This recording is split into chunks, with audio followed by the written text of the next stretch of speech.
that became the scene of Queerspace. So I began tracing the history of places where men or women had engaged in same-sex activities, where their naked bodies had been part of a social negotiation, whether in longhouses or in bathhouses, where people had found the strictures of the world around them dissolving into the mist of the bathhouse, where politics could take place as well as sex, where you could cleanse yourself, where there was an order visible, but an order that was dissolving and never quite definite. It was also in prisons and in boys' schools or girls' schools, where you were isolated, removed from the outside world, in a miniature, restricted of the world outside of you, and you had to make your own place, your own society, your own meeting, your own order out of that world. It was in the world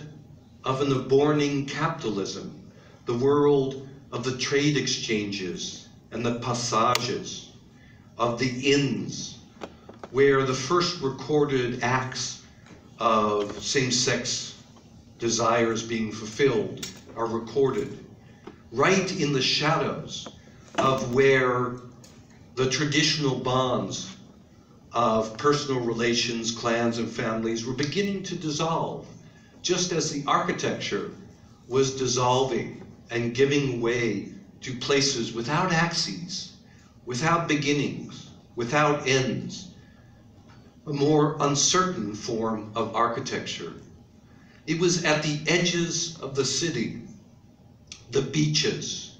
the places where the city, like in the satiric scene, was still under construction, where norms began to dissolve.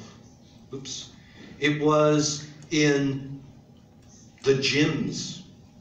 and the social clubs, in the refound nature, where a human order and a natural world mix in an indiscriminate manner.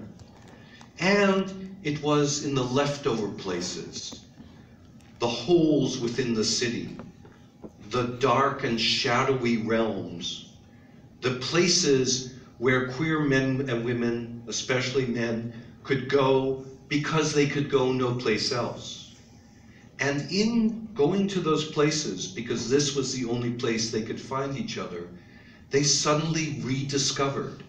those things that had been left over, those things that had been ignored, those bits of nature, parks, those beaches made of concrete in the piers of New York, those edges where order falls apart, where there are ruins, where there is the beginning of a new construction, where one cruises around the boulevards of Los Angeles, not belonging to one place or the other, temporarily inhabiting cars or fast food restaurants, where the order is present but not static,